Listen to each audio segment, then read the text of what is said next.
Theresa May's car swept in the gates of Buckingham Palace 32 seconds after David Cameron's had driven out the same entrance. At a time of much chaos in British public life, a bit of reassuring precision.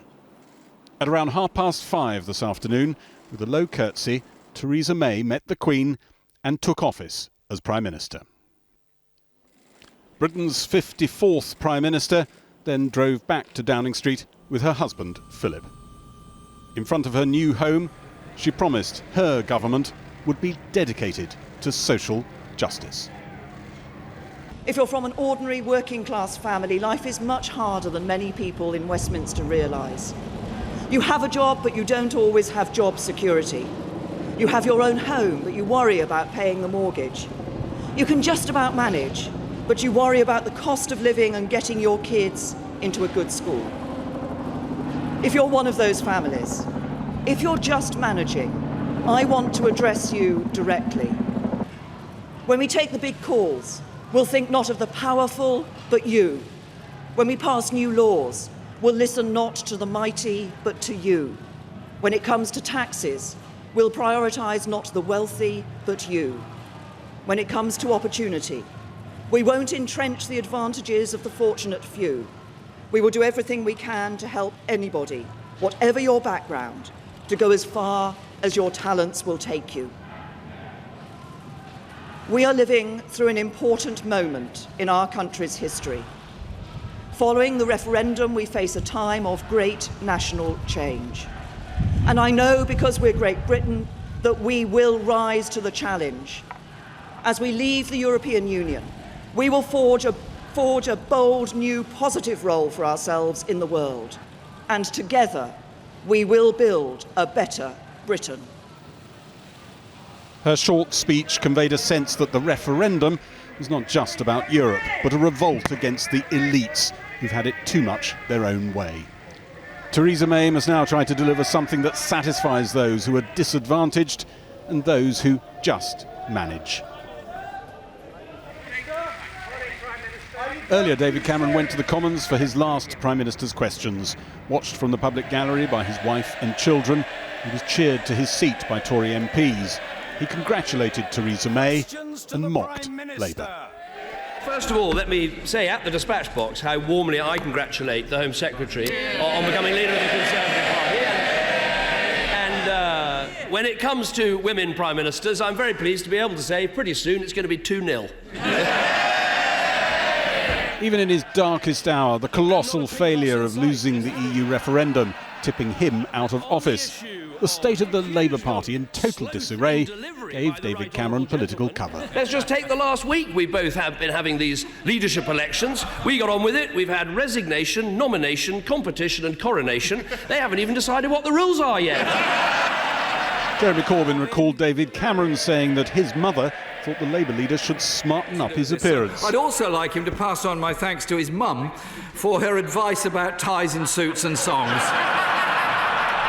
It's extremely kind of her, and I'd be grateful if he'd pass that on to her personally. I will certainly send his good wishes back to my mother. He seems to have taken her advice and is looking absolutely splendid today. But it gives me... Prime Minister's legacy will... The SNP's Angus Robertson said his party's MPs could not applaud David Cameron because he'd taken Britain out of the EU. David Cameron came back with advice for Theresa May, looking on at his side, her face inscrutable.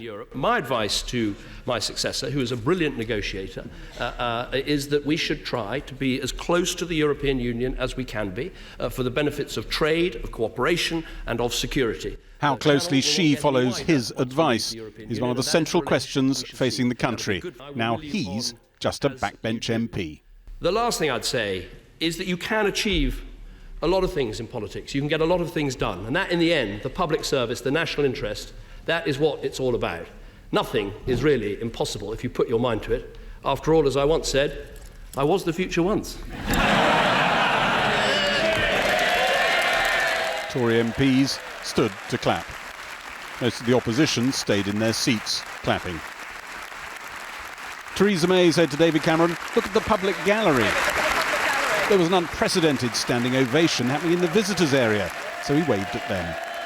He'd been a winner for his party, taking them twice into office. but he would be remembered as someone who gambled and lost in the referendum on Europe. Then the whole family went back inside the house. They're leaving 9 weeks earlier than they expected on Monday morning. Just over 2 hours ago, he emerged with his family, long kept away from the cameras, to say thank you.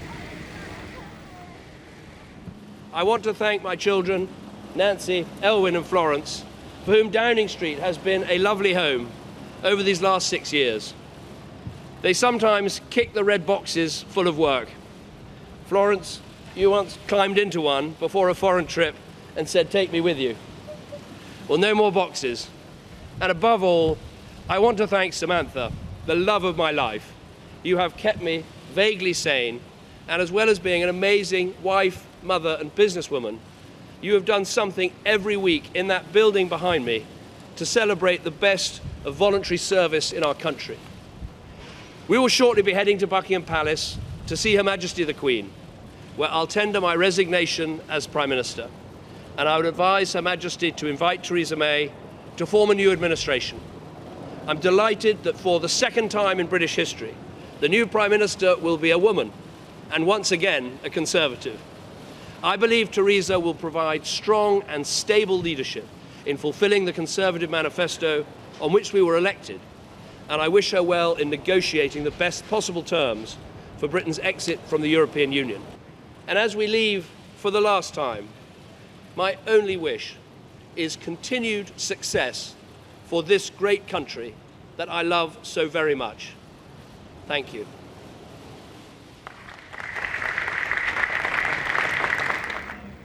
There was a last group photo and then a group hug to steady the nerves before it was off to Buckingham Palace to resign his office. The family came too.